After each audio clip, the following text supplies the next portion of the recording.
Eto na nga po mga bossing ko, kumuha na po ako ng 3 kalamansi sa aking mga tanay mga bossing. Yan. Pero kami na marami na napanguha doon. Kaya kung mapapasin nyo, marami na mga baka-bakante na napagkuha na ng kalamansi. Ayan, na napapala na mahiling magtanim mga bossing. Ngayon po mga bossing, eto po isa sa mga pinakamaswerte. Lalo-lalo na itong buwan na ito. At mas mainam, gawin nyo na po ito bago sumapit pa ang September. Para pagdating ng Burr month, mararamdaman nyo talaga yung diwa ng Burr month, yung kapaskuhan. Masaganang pamumuhay mga bossing. Ngayon po mga bossing, ganito lang inyo pong gagawin. Maglagay ka ng ganito mga bossing ko or magpagulong ka ng ganito sa umaga. Pagkatapos mag-wish ka. Ganito po munang gagawin ninyo mga alas 7. Mag-wish ka, marap ka sa may silangan. Sabihin nyo po, sa pamamagitan nito, ako ay suswertihin. Makakamit ko lahat ang aking mga pinapangarap. Bukod sa aking sipag at tiyaga at pananalig sa mahal na Panginoon, ay makakamit ko ang lahat ng aking mga nanaisin. Sa buwan ng September ay magkakaroon ako ng napakaraming pera. Ganun po ang pag-wish mga bossing ko na walang gamit na sana. At pagkatapos mga bossing ko, ito po ay pagugulungin po ninyo sa may main door ninyo. Or kaya po, ilagay nyo po ito sa ilalim ng inyo pong higaan.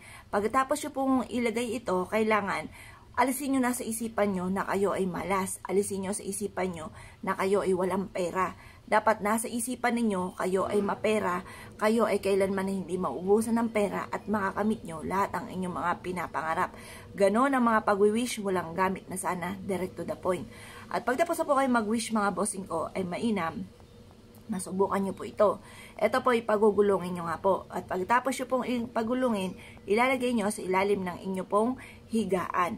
At pag ito'y napasin nyo na parang bulok na parang nag-iiba na, natutuyo na, ito po itapon nyo na po sa basurahan. Mainam na mag-alis tayo ng mga kamalasan, lalo-lalo na itong buwan na ito mga bossing ko ng Agosto. Para sa darating na Setyembre, kayo po ay siksikliglig at umaapaw at maraming blessing ang darating mga bossing. Subok na po ito na maswerte. Ang mga citrus na mga prutas, yan po ay nagtatawag ng swerte at nagtataboy ng mga kamalasan. Ngayon po mga bossing, mag-wish na mula sa puso, makakamtan lahat. Kung naman ang mga ninanais po ninyo, ismooth nyo po yung makakamtan. Basta positive lang.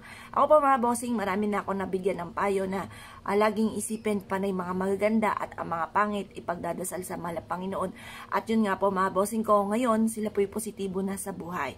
Ang ating pong hangarin ay maging positibo ang mga tao at huwag maulan ng pag-asa. Marami po mga pamamaraan. Kapag ikigumawa ng ganito, lalo nyo sisipagan, lalo kayong kakapit sa mahal na Panginoon, huwag kayong makakalimot magdasal. Tapos sumubo kayo ng ganito ng mga pantaboy ng kamalasan upang sa ganun instead ng kamalasan ay puro kaswertehan naman ang darating. Kaya kung kayo pinaniwala at naisip po itong gawin, asya, good luck po sa iyo po lahat.